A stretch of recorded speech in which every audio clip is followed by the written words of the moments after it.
저는 간호사로 일하고 있습니다. 하루 중 제 이름을 가장 많이 부르는 사람은 어머니였죠. 병원 근무 중에도 휴대폰이 울릴 때마다 가슴이 덜컥 내려앉았습니다. 수술실에서 나와 잠시 숨을 고르는 그 짧은 틈에도 전화가 옵니다. 미정아, 지훈이가 요즘 힘들대. 엄마가 집을 잠깐 맡겨야겠다. 저는 잠시 말을 잃었습니다. 또 지훈이 얘기구나. 전화기 너머로 들려오는 목소리는 언제나 아들을 걱정했죠. 제가 아닌 그 사람을. 어릴 적부터 익숙했습니다. 무엇을 잘해도 지훈이는 더 잘할 거야 라는 말로 끝났습니다. 학교에서 상장을 받아와도 남자는 그래야지라며 오빠 얘기로 돌아갔죠. 저는 웃었지만 속이 쓰렸습니다. 그런 말들이 쌓여 제 마음은 늘 조용히 움츠러들었거든요. 그래도 어머니는 저에게 늘 말했습니다. 딸은 부모 곁을 지켜야지. 그 말이 의무처럼 박혀 있었습니다. 결혼을 하고 아이를 낳고 제 삶을 살고 있어도 어머니의 전화 한 통이면 저는 언제든 딸로 돌아갔습니다. 미정아, 오늘은 반찬 좀 해와라. 엄마, 내일 근무라 시간이 안 돼요. 지훈이네는 바쁘다는데 너밖에 없지 않냐? 그 말 한마디면 끝이었습니다. 그때마다 제 안에 작은 목소리가 말했죠. 엄마는 나한테 기대면서도 결국 아들을 더 사랑하는구나. 저는 그런 마음을 들키지 않으려고 더 열심히 했습니다. 반찬을 싸들고 가서 냉장고에 넣어두고 수도가 고장나면 수리기사 불러들였어요. 그리고 돌아오는 길엔 늘 같은 생각을 했죠. 이렇게 하면 언젠가 엄마가 나도 고맙다고 하시겠지. 하지만 그런 날은 오지 않았습니다. 대신 다음 전화는 더 빨리 걸려왔습니다. 어머니는 전화를 걸면 늘 같은 이야기를 했습니다. 지훈이가 요즘 일이 잘 안 된다더라. 엄마가 걱정이야. 그때마다 제 입가엔 어색한 미소가 걸렸습니다. 그래요, 엄마. 오빠 잘 될 거예요. 제가 그 말을 꺼낼 때마다 속이 텅 비었습니다. 어머니가 제 안부를 묻는 건 단 한 번도 없었죠. 그저 제 존재는 도와주는 사람이었으니까요. 간호사라는 직업은 사람의 상처를 다루는 일이지만 정작 제 상처는 누가 돌봐주지 않았습니다. 하루 종일 환자를 돌보다 퇴근하면 어머니의 전화를 받으며 또 다른 간호가 시작됐죠. 가끔은 이런 생각도 들었습니다. 나는 딸이 아니라 오래된 간병인일지도 몰라. 남편 윤태수는 그런 제 모습을 안타깝게 바라봤습니다. 당신 너무 다 받아주는 거 아니야? 장모님 일은 오빠가 좀 해야지. 저는 고개를 저었습니다. 엄마는 아들한테 그런 말 못하세요. 오빠가 바쁘잖아요. 그럼 당신은 안 바빠? 그 말에 저는 잠시 말이 막혔습니다.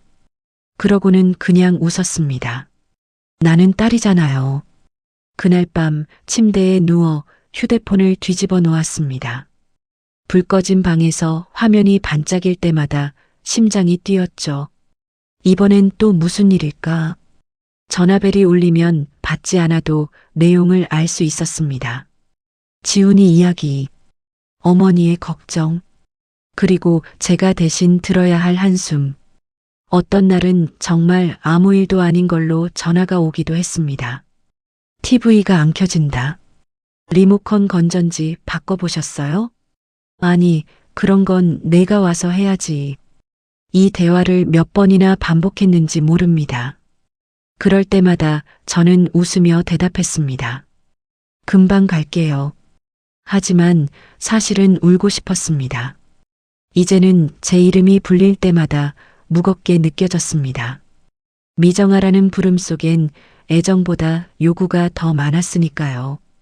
제가 도와드리면 당연했고 한 번이라도 못 가면 서운하다는 말을 들었습니다. 너는 점점 딸 노릇도 못한다. 그 말을 듣던 날 제 손끝이 차가워졌습니다. 그날 밤 병원 근무를 마치고 빈 복도에 서 있었습니다. 형광등이 깜빡거리는 그곳에서 문득 이런 생각이 들었어요. 엄마한테 한 번이라도 칭찬을 받았던가 떠올려 보려 했지만 아무리 생각해도 없었습니다. 그 사실이 더 아팠습니다. 그날 이후 저는 깨달았어요. 어머니의 전화는 사랑의 신호가 아니라 의무의 호출이라는 걸요. 그럼에도 전 전화를 받았습니다. 왜냐면 그게 익숙했으니까요. 그 익숙함이 저를 잠식하고 있었지만 그땐 아직 몰랐습니다. 이런 식으로 무너지는 게 결국 제 인생의 시작이었다는 걸요. 퇴근하면 제 하루가 끝나는 줄 알았지만 그건 착각이었습니다. 병원 문을 나서는 순간부터 또 다른 근무가 시작됐죠. 어머니 집은 제 아파트 바로 옆동입니다. 불 꺼진 복도를 걸어가면 현관 앞에 놓인 신문 뭉치와 신선치 않은 반찬 냄새가 먼저 맞이했습니다.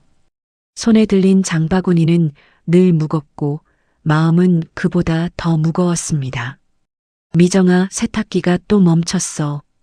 문을 열자마자 들리는 익숙한 목소리였습니다. 저는 웃으며 대답했습니다. 다시 전원 눌러보셨어요? 아니, 너 와서 봐야지. 난 이런 거 모르잖아. 그 말에 가슴이 살짝 조여왔습니다. 일을 마치고 겨우 숨 돌릴 틈도 없이 다시 누군가의 부탁을 들어야 하는 현실. 저는 무릎을 꿇고 세탁기 문을 열었습니다. 고인 물의 냄새가 묘하게 지쳐있는 사람 냄새와 섞여 올라왔습니다. 작은 고장은 늘 있었지만 어머니는 한 번도 스스로 해결하려 하지 않으셨습니다. 그럴 땐 늘 제 이름이 먼저 불렸죠. 마치 세상에 기사도, 이웃도, 서비스 센터도 없는 것처럼요. 내가 움직이지 않으면 아무것도 돌아가지 않는다. 그 생각이 제 몸에 각인되어 있었습니다. 그래서 불평도 변명도 없이 움직였습니다. 그러다 문득 제 자신이 기계 같다는 생각이 들더군요. 주방으로 향하면 냉장고 안의 반찬들이 저를 기다리고 있었습니다. 묵은 나물, 반쯤 남은 멸치볶음, 색이 변한 깍두기. 저는 아무 말 없이 그것들을 꺼내버리곤 새로 채워 넣었습니다.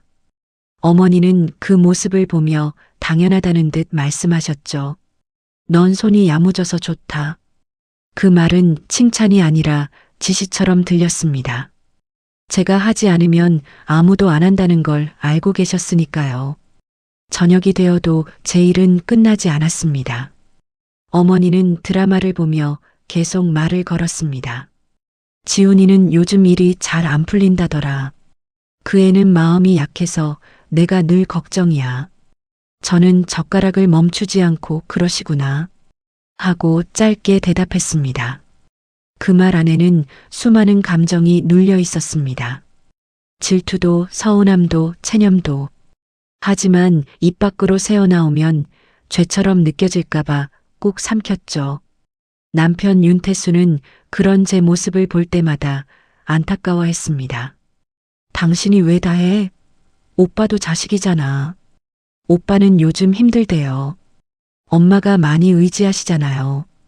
그 말을 하면서도 스스로 민망했습니다. 누군가를 변명해주는 제 모습이 낯설었죠. 태수는 고개를 저었습니다. 당신이 그렇게 하니까 다들 당연하게 생각하는 거야. 저는 아무 대답도 하지 않았습니다. 그저 숟가락을 내려놓고 식은 국을 한 모금 삼켰습니다. 입안에서 짠맛이 퍼졌습니다. 짜서인지 서러워서인지 모르겠더군요.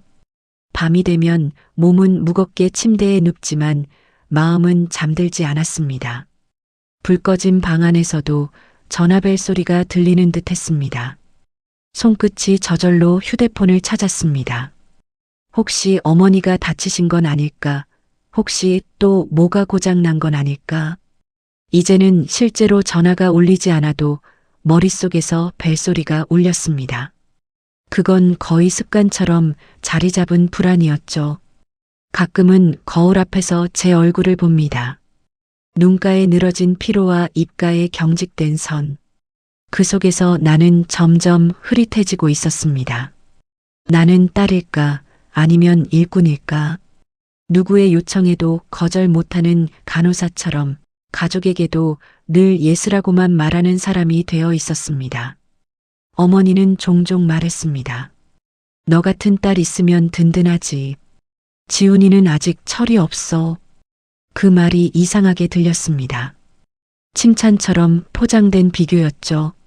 저는 웃으며 그렇죠.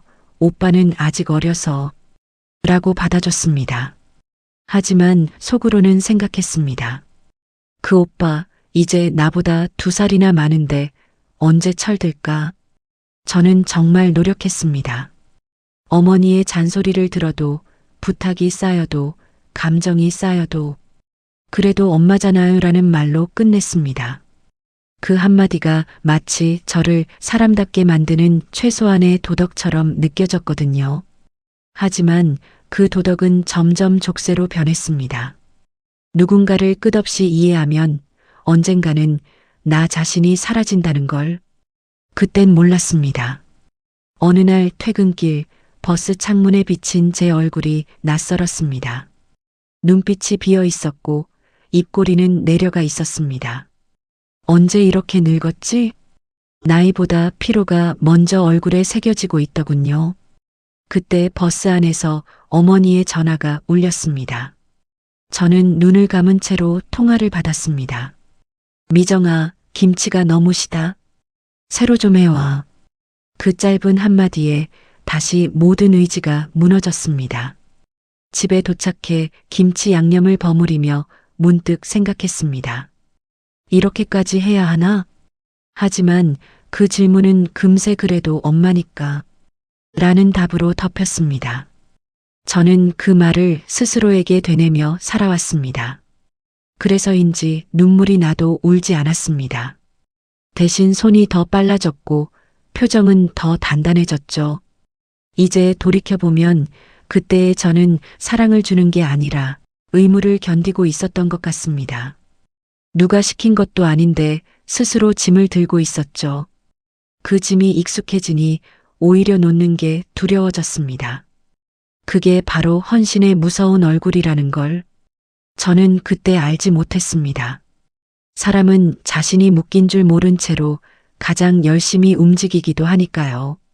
그날은 평소처럼 어머니 집 청소를 하던 날이었습니다. 일이 끝나면 그냥 쉬고 싶었지만 냉장고 문짝이 찌걱거린다는 전화를 받은 이상 안 갈 수 없었죠. 청소는 다음에 하자라고 스스로에게 말하면서도 발걸음은 이미 현관 앞에 서 있었습니다. 세제를 풀고 걸레질을 하다 보니 어느새 손끝이 물에 불어 있더군요. 거실장을 닦던 중 서랍 손잡이가 뻑뻑하게 걸렸습니다. 조심스럽게 당기자 갈색 봉투 하나가 구겨진 채로 끼어 있었습니다. 별 생각 없이 꺼냈는데 그 위에 선명하게 쓰인 글자가 눈에 들어왔습니다. 증여계약서. 그 한 줄을 보는 순간 손끝이 차가워졌습니다.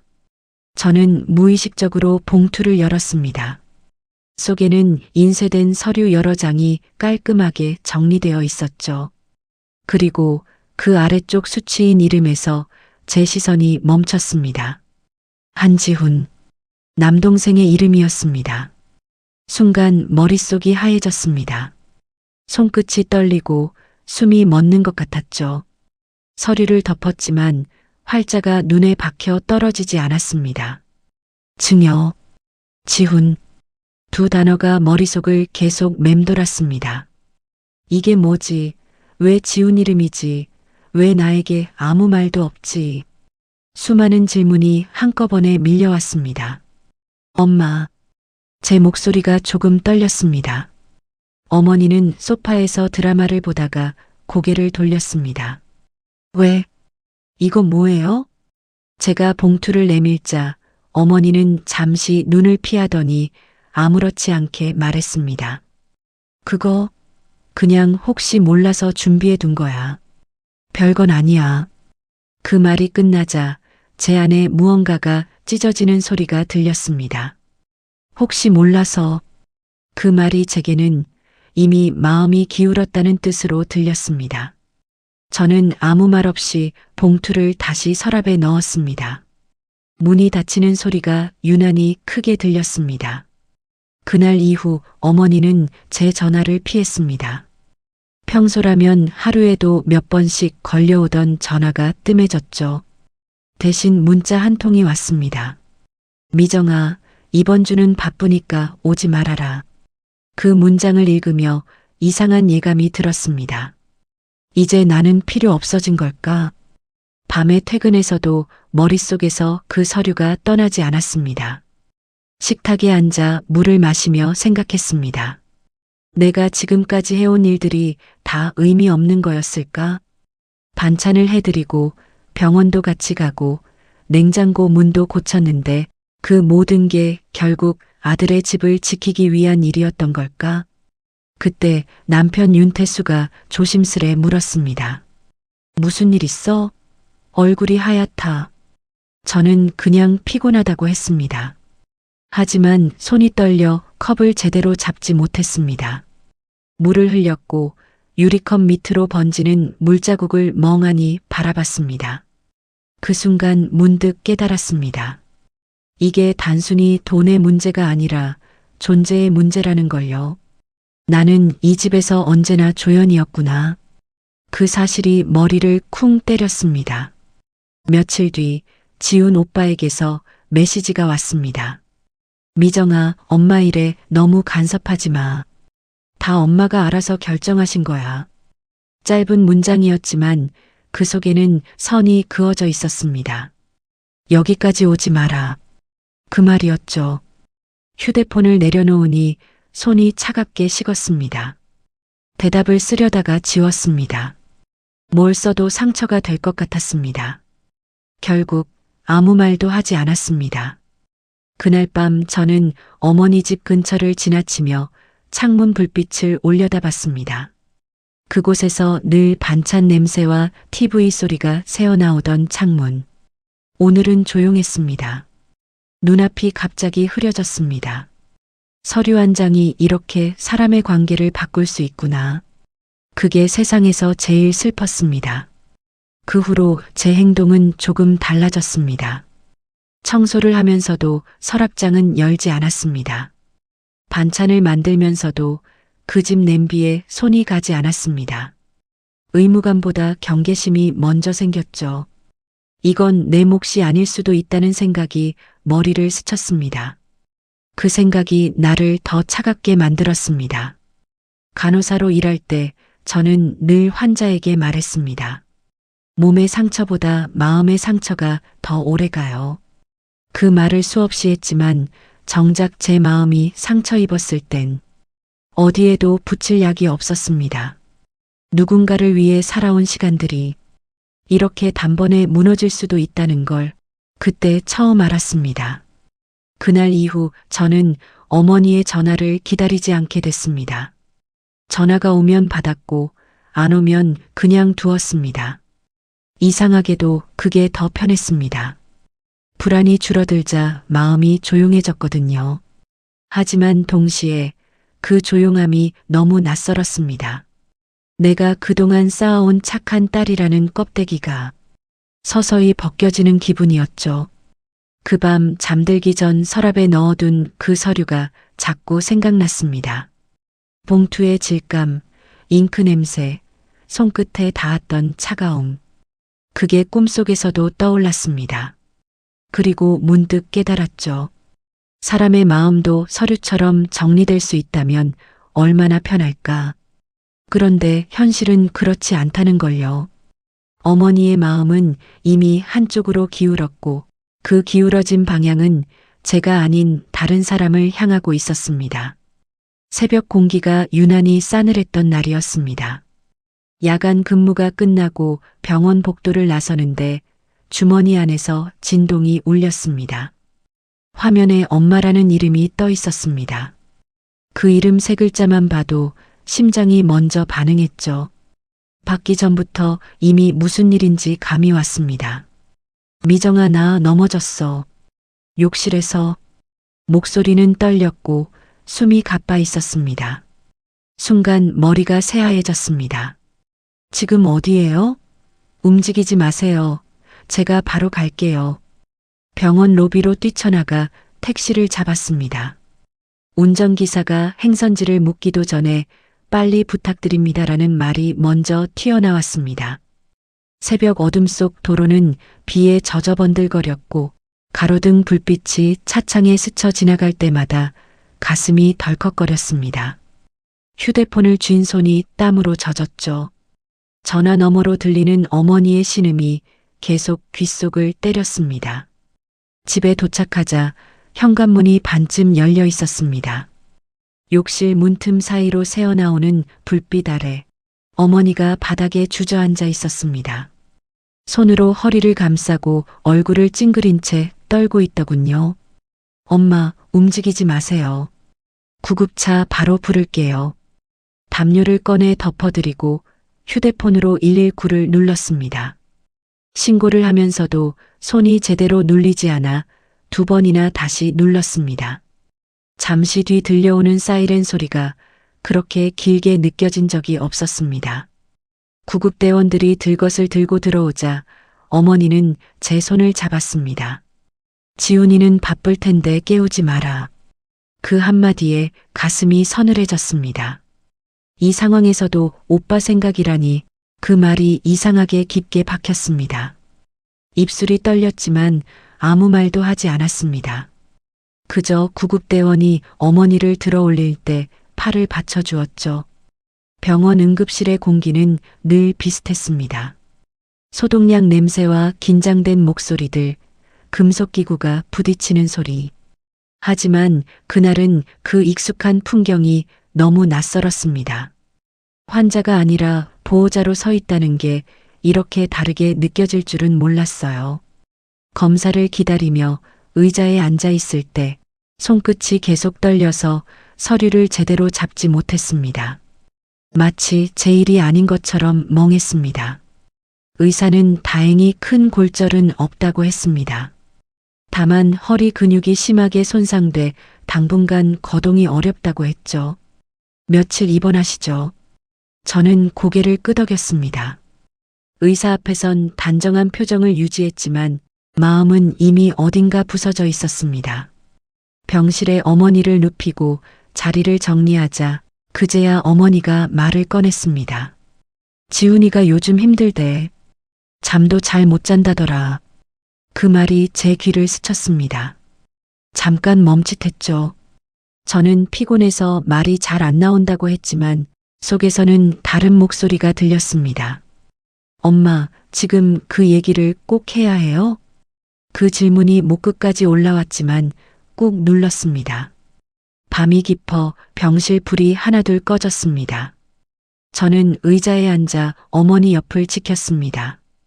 간호사로서는 수없이 봤던 풍경인데 이렇게 낯설게 느껴진 적은 처음이었습니다. 피로가 몰려와 눈이 감길 때마다 머릿속엔 서랍에서 봤던 그 봉투가 떠올랐습니다. 지훈에게 집을 준다. 잉크로 찍힌 그 글자가 다시 선명하게 번졌습니다.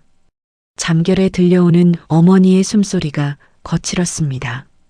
가끔 몸을 뒤척일 때마다 침대 시트가 바스락거렸습니다. 그 소리가 제 심장 박동과 맞물려 불안하게 울렸습니다. 새벽 3시쯤 어머니가 잠시 눈을 떴습니다.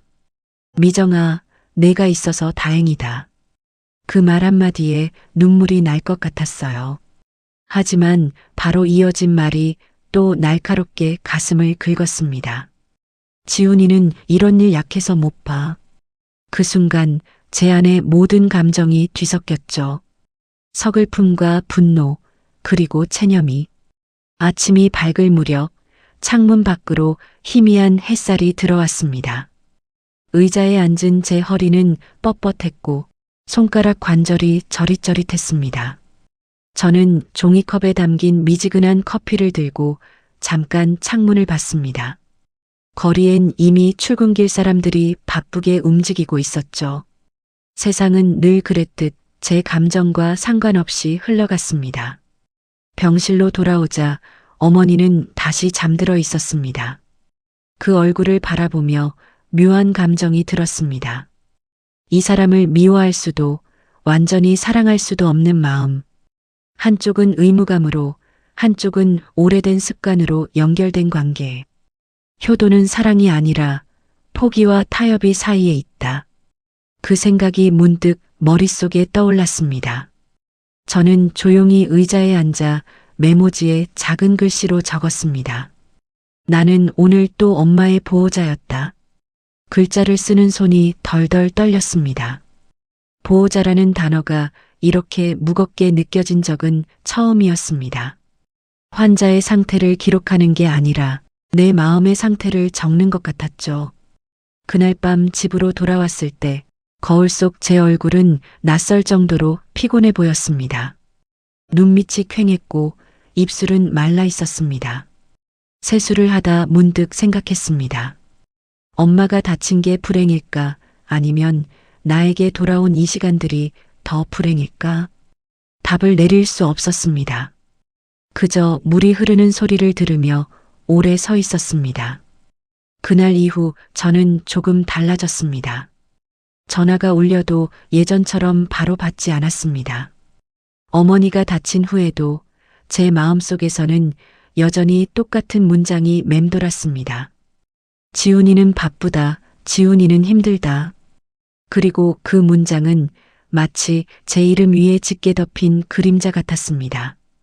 어머니가 병원에서 퇴원하시던 날 하늘은 유난히 흐렸습니다. 입원 기간 내내 매일 들렀지만 마음은 편해지지 않았습니다. 퇴원 수속을 밟는 동안 어머니는 제게 당연하다는 듯 말했습니다.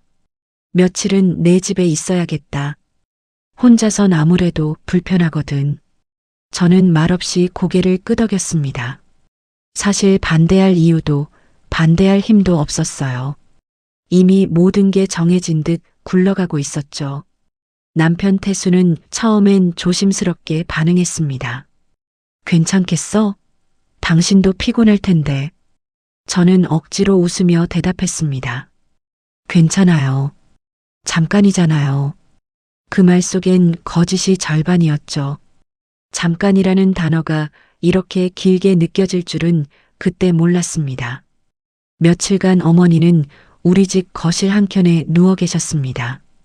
TV를 켜놓고 하루 종일 드라마를 보거나 전화를 붙들고 오빠와 통화를 했죠. 지훈아, 허리야 이제 괜찮은데 내가 걱정돼서 잠이 안 와.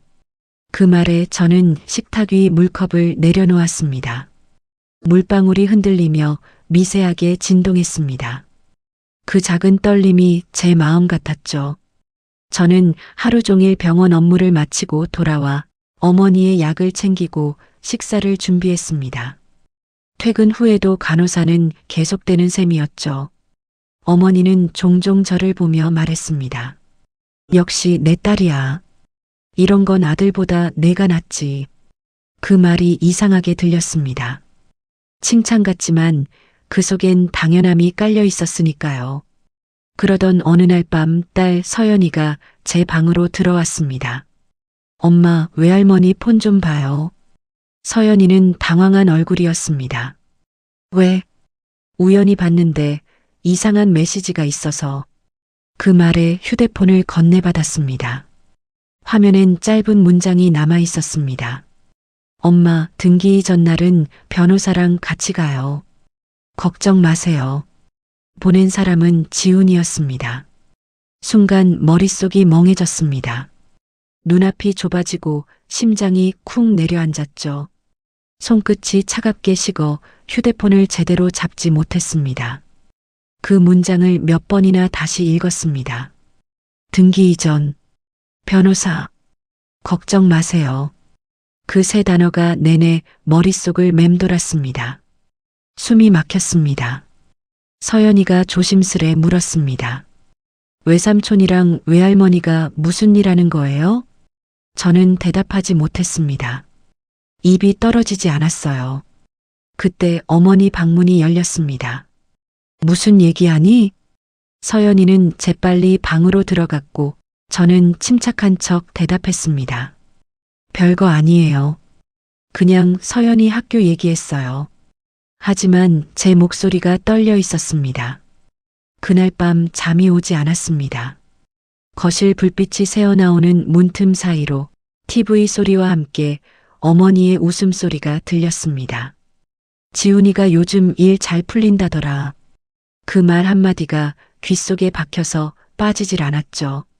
저는 이불을 덮고 누워 있었지만 마음은 계속 뒤집혔습니다. 다음 날 아침 출근길에 문득 이런 생각이 들었습니다.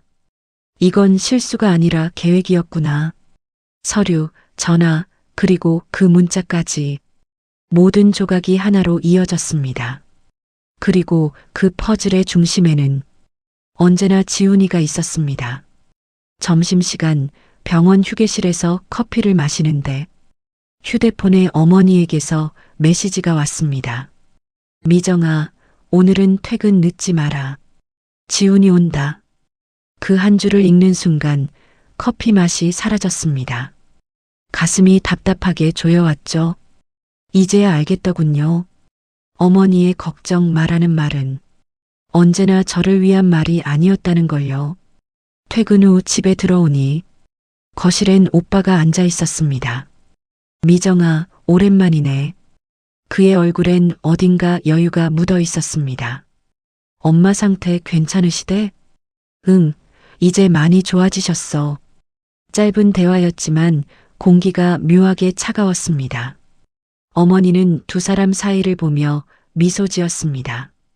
역시 남매가 함께 있으니 좋다. 하지만 그 미소는 제게 향하지 않았습니다. 그날 밤 오빠가 돌아가고 난 뒤 어머니는 갑자기 제게 말했습니다. 지훈이 이번에 일 다시 시작한대. 엄마가 좀 도와주려고. 저는 고개를 숙였습니다. 엄마, 그 일은 혹시 집 얘기랑 관련 있어요? 순간 공기가 멈춘 듯 조용해졌습니다. 어머니는 미간을 찌푸리더니 그걸 왜 내가 신경 써? 너는 내 살림 챙겨. 그 한마디로 대화는 끝났습니다. 저는 말없이 식탁 위에 있던 약봉투를 정리했습니다. 약 이름이 흐릿하게 보였습니다. 그날 밤 어머니가 잠든 뒤 저는 혼자 주방 불을 꺼놓고 앉았습니다. 창밖엔 빗방울이 떨어지고 있었죠. 손에 남은 휴대폰 화면을 켜보니 서연이가 보내준 그 메시지가 다시 떠올랐습니다. 등기 이전, 변호사, 걱정 마세요. 그 문장을 계속 읽었습니다. 눈앞이 흐려졌고 눈물인지 빗물인지 모를 무언가가 손등을 적셨습니다. 그때 알았습니다. 제가 믿었던 가족이라는 울타리는 사실 한쪽으로만 열린 문이었음을. 저는 늘 그 문을 지켜 서 있었고 그 안으로 들어오는 건 언제나 오빠뿐이었습니다. 그리고 이제 그 문을 닫는 일만 남았다는 걸 조용히 깨달았습니다. 그날은 유난히 더웠습니다.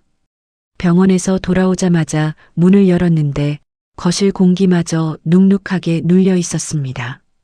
에어컨 리모컨을 누르기도 전에 어머니의 목소리가 들렸죠. 지훈이가 오늘 계약 마쳤대. 이제 정말 잘 될 거야. 그 말에 심장이 순간 멎은 것 같았습니다. 계약이요? 저는 일부러 모르는 척 물었습니다. 그래. 일 다시 시작한대. 엄마도 기분이 좋아. 그 말 속에 숨겨진 뜻을 모를 리 없었습니다. 이미 집은 넘어갔다는 걸 저는 알고 있었습니다. 서연이의 휴대폰 속 그 문자, 그게 단순한 오해가 아니었다는 걸요. 저는 조용히 냉장고 문을 열었습니다. 반찬통을 꺼내면서도 손끝이 떨렸습니다. 열어보니 김치가 시큼하게삭아 있었습니다. 그 냄새가 코끝을 찌르며 속을 뒤집었죠. 도마 위에 팔을 썰다가 문득 칼끝이 미끄러졌습니다. 손끝에 피가 맺혔습니다. 작은 상처였지만 피보다 마음이 먼저 쏟아지는 것 같았습니다. 어머니가 놀라며 말했습니다. 어머, 조심 좀 하지. 그 목소리가 걱정이라기보다 귀찮다는 투로 들렸습니다. 그때 마음속 어딘가가 뚝 하고 부러지는 소리가 났습니다. 엄마, 저한테 솔직히 말해주세요. 집, 오빠한테 주신 거죠? 공기가 멈췄습니다. 어머니는 잠시 고개를 들지 않았습니다. 그게 왜 궁금해? 궁금해서요. 제가 엄마 병수발하고 반찬 만들고 약 챙기고 그 모든 시간 동안 엄마는 그 생각만 하신 거예요? 제 목소리가 점점 커졌습니다. 어머니는 그제야 제 얼굴을 마주보며 말했습니다. 그래, 지훈이한테 줬다. 남자는 책임져야 하잖아. 그 애는 아직 시작해야 할 나이야. 그 말을 듣는 순간 숨이 막혔습니다. 그럼 저는요? 저는 뭐예요? 넌 잘 살고 있잖아. 남편도 있고 집도 있고 딸이 이런 걸로 서운해하면 쓰나. 그 한마디가 불씨에 기름을 부었습니다. 서운해서가 아니에요. 그냥 너무 허무해요. 엄마는 늘 말했잖아요. 딸이 최고라고.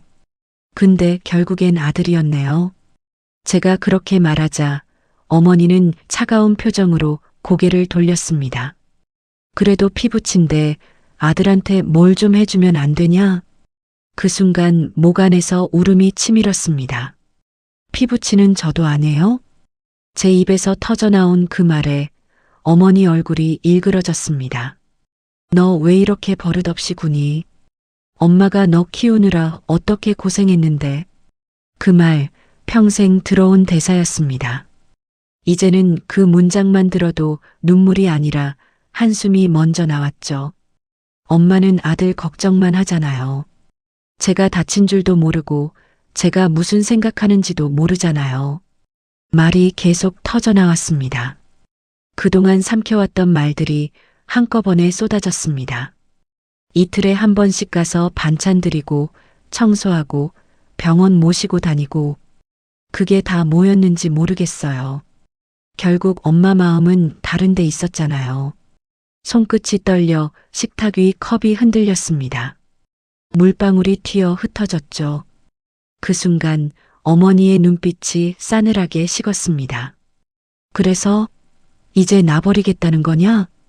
저는 깊게 숨을 내쉬었습니다. 버리는 게 아니라 그냥 놓는 거예요. 저도 이제 제 인생 좀 살려고요. 어머니는 자리에서 일어나더니 벽에 걸린 가방을 들었습니다. 그런 말하는 딸 두고 싶지 않다. 나도 내 집에 못 있겠다. 문을 열며 그렇게 말하셨습니다. 그래요. 그게 서로를 위해 좋을 것 같아요. 말은 그렇게 했지만 문이 닫히는 순간 가슴 한가운데가 쿵 내려앉았습니다. 정말 이대로 끝나는 걸까? 그동안 쌓인 세월이 문 하나 닫히는 소리로 끊어질 줄은 몰랐습니다. 그날 밤 집안은 유난히 조용했습니다. 서연은 방문을 살짝 열고 제 눈치를 봤습니다. 엄마 괜찮아? 저는 억지로 미소 지으며 고개를 끄덕였습니다. 괜찮지. 이제 좀 편해질 거야. 그 말 뒤로 목소리가 떨렸습니다. 아이 앞이라 울 수 없었죠. 태수가 퇴근에 들어왔을 때 저는 식탁에 앉아 있었습니다. 식지 않은 밥이 그대로 있었습니다. 그는 제 옆에 앉으며 조용히 말했습니다. 당신이 잘했어. 효도도 상대가 받아줄 때 의미가 있는 거야. 그 말에 눈물이 왈칵 쏟아졌습니다. 그동안 버텨온 감정이 다 무너져 내렸죠. 나 나쁜 딸 같아. 아니야. 이제야 사람답게 사는 거야. 태수는 제 손을 꼭 잡아주었습니다. 밤이 깊어가고 창문 밖에 비가 내렸습니다. 빗방울이 유리창을 두드릴 때마다 가슴속 응어리가 조금씩 풀렸습니다. 처음으로 어머니에게 전화하지 않은 밤이었습니다. 휴대폰을 책상 위에 내려두고 불을 껐습니다. 방 안이 어둡게 가라앉자 묘하게 안도감이 밀려왔습니다. 그동안 그렇게도 무거웠던 의무감이 이제는 서서히 사라지고 있었습니다. 그날 밤 꿈을 꿨습니다. 어릴 적 엄마가 제 머리를 감겨주던 장면이었어요. 따뜻한 손길이 아직도 기억납니다. 그 시절엔 정말로 사랑받고 있다고 믿었죠. 하지만 꿈속의 어머니는 제게 등을 돌리고 있었습니다. 지훈이는 어디 갔어? 그 말이 들리는 순간 눈을 떴습니다. 눈가가 젖어 있었습니다. 이제야 인정하게 됐습니다. 나는 엄마의 사랑을 쫓아 사는 사람이었음을. 그 사랑을 얻으려 평생 착한 딸로 살았지만 결국 남은 건 상처뿐이었습니다. 그래서 결심했습니다. 다시는 그 상처로 나를 묶지 않겠다고. 그게 진짜 해방이라는 걸 그날 처음으로 깨달았습니다. 어머니가 집을 나간 지 한 달쯤 되었을 때였습니다. 그동안 전화 한 통 없었습니다. 처음 며칠은 손이 자꾸 휴대폰으로 가더군요. 전화를 걸까 아니면 그냥 둘까? 손끝까지 올라왔다가도 결국 눌러지지 않았습니다. 이제 그만하자. 서로 편하자. 스스로에게 그렇게 되뇌었죠. 하지만 이상하게도 조용한 집이 낯설었습니다. 밥을 해도 반찬이 남았고 주말 아침마다 들리던 미정아라는 소리가 사라지자 마음 한구석이 텅 비어버린 것 같았습니다. 그렇게 시간이 흘렀습니다. 어느 날 오후 병원 근무를 마치고 나오는 길이었어요. 휴대폰이 울렸습니다. 미확인 번호였습니다. 받자마자 들려온 건 낮은 남자의 목소리였습니다. 한미정 씨 되시죠? 동대문 경찰서인데요. 어머니 분이 쓰러져 보호소에 계십니다. 순간 다리가 풀렸습니다. 네, 어머니요? 지금 어디에 계세요? 근처 거리에서 발견됐습니다. 병원은 안 가셨고 일단 보호 중입니다. 눈앞이 캄캄했습니다. 가방도 챙기지 못하고 병원 밖으로 뛰쳐나왔습니다. 택시 안에서 숨이 가빠졌습니다. 차창 밖으로 스치는 불빛이 몽롱하게 번졌습니다. 심장이 미친 듯이 뛰었죠. 제발 제발 괜찮아야 해. 그 말이 입안에서 계속 흘러나왔습니다. 보호소 문을 열었을 때 창가 쪽 의자에 앉은 낯익은 등이 보였습니다. 굽은 어깨, 희끗한 머리카락. 어머니였습니다. 손엔 작은 검정 비닐봉지가 들려 있었고 안에는 낡은 옷 몇 벌과 약봉투 하나뿐이었죠. 저를 본 어머니는 잠시 멍하니 서 있다가 마치 아무 일 없다는 듯 말했습니다. 미정아, 여기 왜 왔어? 그 순간 눈물이 터져 나왔습니다. 엄마, 이게 뭐예요? 어떻게 여기까지 오셨어요? 어머니는 고개를 숙였습니다. 지훈이네 있었는데 며느리가 나가 달래. 그 말이 제 가슴을 찔렀습니다. 뭐라고요? 오빠가 엄마를 내쫓았다고요? 어머니는 대답하지 않았습니다. 그저 손끝으로 비닐봉투 끈을 매만졌습니다. 그 손이 유난히 작아 보였습니다. 평생 제가 의지하던 손이었는데 이젠 그 손이 의지할 곳을 잃은 듯 떨리고 있었습니다. 잠시 후 경찰관이 다가와 상황을 설명했습니다. 아드님 댁에 계시다가 다투신 뒤 나오셨답니다. 지금은 별다른 건강 이상은 없습니다. 그 말을 듣는 순간 머릿속이 멍해졌습니다. 지훈 오빠가 그렇게까지 할 사람이라고는 생각하지 않았습니다. 아니, 어쩌면 저는 믿고 싶지 않았던 걸지도 모르죠. 하지만 그 순간 깨달았습니다. 그동안 어머니가 붙잡고 있던 건 사랑이 아니라 착각이었다는 거요. 집으로 모시고 오는 길, 차 안은 아무 말 없이 조용했습니다. 어머니는 창밖만 바라보며 중얼거렸습니다. 그애도 사정이 있겠지. 며느리 마음도 이해해야지. 저는 그 말을 듣는 순간 가슴이 시리도록 아팠습니다. 끝까지 아들을 감싸는 그 마음이 이제는 불쌍하게 느껴졌습니다. 집에 도착하자 태수가 문 앞에서 기다리고 있었습니다. 장모님, 그는 놀란 얼굴로 인사했지만 어머니는 고개를 숙였죠. 민폐 끼치기 싫은데 잠깐만 있을게. 저는 아무 말 없이 방 안에 이불을 깔았습니다. 어머니는 천천히 누워 눈을 감았습니다. 그 얼굴엔 피곤함보다 더 깊은 그늘이 깔려 있었습니다. 밤이 되자 저는 부엌에 앉아 있었습니다. 식탁 위엔 어머니가 들고 온 약봉투가 놓여 있었습니다. 혈압약, 진통제, 소화제, 하나하나 낡은 포장지에 손때가 묻어 있었습니다. 그걸 바라보다가 갑자기 눈물이 쏟아졌습니다. 그토록 원망했는데 막상 이렇게 무너진 어머니를 보니 가슴이 미어졌습니다. 그날 새벽 어머니가 잠에서 깨어 조용히 말을 꺼냈습니다. 미정아, 나 바보 같지. 그 한마디에 목이 메었습니다. 엄마가 왜 그런 말해요? 지훈이가 엄마한테 돈 좀 달라 했을 때 그냥 집 정리해서 도와줬어. 근데 그게 끝이더라. 그 말 뒤로 한참 침묵이 흘렀습니다. 그 애가 엄마 명의로 대출을 냈더라. 목소리가 너무 작았지만 그 한마디로 모든 게 이해됐습니다. 어머니는 아들에게 모든 걸 줬고 결국 아무것도 남지 않았던 거였죠. 그때 저는 처음으로 어머니가 불쌍하다고 느꼈습니다. 이기적이었던 것도 고집스러웠던 것도 결국 사랑을 잘못 배운 탓이었겠죠. 엄마, 이제 그만해요. 이제는 쉬세요. 그 말을 하면서도 목소리가 떨렸습니다. 어머니는 고개를 끄덕이며 중얼거렸습니다. 미정아, 나 이제 알겠어. 누가 날 진짜 사랑했는지.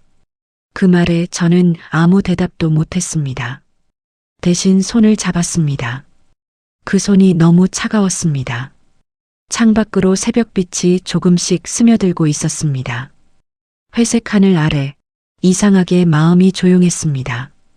그동안 원망했던 감정이 조금씩 녹아내렸습니다. 사랑받지 못한 사람이 또 다른 사랑을 잘못 주고 그게 또 다른 상처를 낳는다는 걸 이제야 이해하게 됐습니다. 어머니는 며칠 후 조용히 요양원으로 옮겨졌습니다. 미정아, 나 거기 있으면 돼. 너 일 많잖아. 그 말이 이상하게도 따뜻하게 들렸습니다. 비로소 처음으로 저를 위해 하는 말 같았으니까요. 요양원 복도는 늘 정적이 감돌았습니다. 창문으로 들어오는 햇빛이 길게 늘어져 바닥에 닿았고 그 위를 휠체어가 천천히 지나갔습니다. 그 안에 어머니가 계셨습니다. 하얀 머리카락이 희미한 빛에 젖어 반짝였죠. 엄마, 저예요. 제가 손을 흔들자 어머니가 고개를 들었습니다. 예전 같으면 잔소리부터 하셨겠지만 이제는 그저 미소만 지었습니다. 미정아 와줬구나. 목소리가 참 작았습니다. 그 말 한마디가 낯설게 느껴질 만큼 우리는 너무 많은 시간을 돌아서 여기까지 왔습니다. 요양원 침대 옆에는 작은 화분 하나가 놓여 있었습니다. 제가 가져다 둔 난초였습니다. 어머니는 매일 그 화분에 물을 주며 이건 우리 미정 같아. 조용하고 끈질기게 피지. 그렇게 말하셨다고 요양보호사가 전해줬습니다. 그 말을 듣는 순간 가슴이 서늘해졌습니다. 평생 들은 칭찬보다 그 한마디가 더 따뜻했거든요. 처음엔 자주 찾아가기가 망설여졌습니다. 요양원 문을 열 때마다 지난 일들이 머릿속을 덮쳤으니까요. 하지만 이상하게도 발걸음은 자꾸 그곳으로 향했습니다. 마치 오래된 상처 위에 새살이 돋듯 조금씩 마음이 달라졌습니다. 어머니의 얼굴을 보면 여전히 여러 감정이 교차했습니다. 서운함, 연민, 그리고 묘한 평온함. 어느 날은 어머니가 제 손을 꼭 잡았습니다. 미정아, 나 이제 다 놓고 싶어. 그 말이 이상하게 들렸습니다. 뭐려 엄마. 그동안 마음속에 쌓아둔 거. 지훈이 일도 집도 다 미련 없어. 나 이제 그냥 편하게 있고 싶어. 그 말에 저는 아무 말도 하지 못했습니다. 그저 손을 더 세게 잡아드렸습니다. 어머니의 손이 내 손보다 훨씬 작고 약했습니다. 요양원 창밖에는 봄꽃이 피기 시작했습니다. 꽃잎이 바람에 흩날릴 때마다 어머니는 창가를 바라보며 말했습니다. 예쁘다. 인생도 저렇게 흩어지면 덜 아플까? 저는 조용히 대답했습니다. 그래도 남는 게 있잖아요. 꽃이 떨어져도 향기는 남으니까. 그 말에 어머니는 잠시 웃었습니다. 그럼 나도 좀 남았겠네. 미정이한테 향기라도. 그 말이 가슴을 찔렀습니다. 억눌러왔던 눈물이 그 자리에서 터졌습니다. 엄마 이제 그런 말 하지 말아요. 왜 내가 미안해서 그래. 그 짧은 사과에 세상이 잠시 멈춘 듯 했습니다. 평생 듣지 못했던 말이었거든요. 요양원에서 돌아오는 길 버스 창문에 제 얼굴이 비쳤습니다. 눈가에는 여전히 눈물 자국이 남아 있었지만 이상하게 얼굴이 편안해 보였습니다. 그날 처음으로 어머니를 미워하지 않았습니다. 그냥 한 사람으로 나이든 인간으로 이해됐습니다. 사람은 누구나 사랑을 배우는 법을 다르게 익히고 어머니는 그 방법을 끝내 제대로 배우지 못했을 뿐이겠죠. 그걸 이제서야 받아들일 수 있었습니다. 며칠 뒤 요양원에서 전화가 왔습니다. 어머님이 오늘 많이 힘들어 하십니다. 오실 수 있을까요? 심장이 쿵 내려앉았습니다. 급히 달려가자 어머니는 침대에 누워 있었습니다. 숨이 가늘게 오르내렸고 눈은 반쯤 감겨 있었죠. 제가 손을 잡자 아주 작은 힘으로 쥐었습니다. 미정아. 그 한마디를 남기고 눈을 감으셨습니다. 세상에서 가장 조용한 작별이었습니다. 눈물조차 쉽게 나오지 않았습니다. 그저 숨이 막혔습니다. 장례식장엔 오빠도 왔습니다. 지우는 고개를 숙인 채 아무 말도 하지 않았습니다. 그 얼굴을 보는 순간 이상하게 분노가 일지 않았습니다. 그저 피곤했습니다. 미정아 미안해. 짧은 한마디였지만 그 말조차 오래된 벽에 부딪힌 듯 공허했습니다. 저는 고개만 끄덕였습니다. 그 이상도 이하도 아니었죠. 며칠 후 어머니 유품을 정리하다 작은 수첩 하나를 발견했습니다. 그 안에는 삐뚤빼뚤한 글씨로 이런 문장이 적혀 있었습니다. 미정이는 늘 나보다 강했다. 그래서 미안했다. 그래서 기대게 됐다. 그 문장을 읽는 순간 모든 원망이 무너졌습니다. 그건 사랑의 다른 얼굴이었음을 그제야 알았죠. 저는 수첩을 덮고 조용히 창문을 열었습니다. 바람이 살짝 불어와 커튼이 흔들렸습니다. 햇살이 부드럽게 방 안을 스쳤습니다. 그 안에서 어머니의 목소리가 들리는 듯 했습니다. 미정아, 너는 잘했어. 저는 고개를 숙이고 눈을 감았습니다. 그날 이후로 저는 매일 조금씩 달라졌습니다. 출근길에 하늘을 한 번 더 올려다보게 되었고 퇴근길엔 꽃집 앞에서 난초를 하나 더 사곤 했습니다. 어머니가 남긴 향기가 제 안에 남아 있었으니까요. 이제는 그 향기가 아프지 않았습니다. 그건 미움이 끝나고 난 뒤에야 비로소 알게 된 감정이었습니다. 화해는 없었지만 용서는 있었습니다. 그리고 그 용서가 제 삶을 다시 움직이게 했습니다. 밤이 되면 불을 끄고 조용히 속삭입니다. 엄마, 이제 정말 괜찮아요. 창문 너머로 부드러운 바람이 불어옵니다. 그 바람이 마치 대답처럼 느껴졌습니다. 이제야 알겠습니다.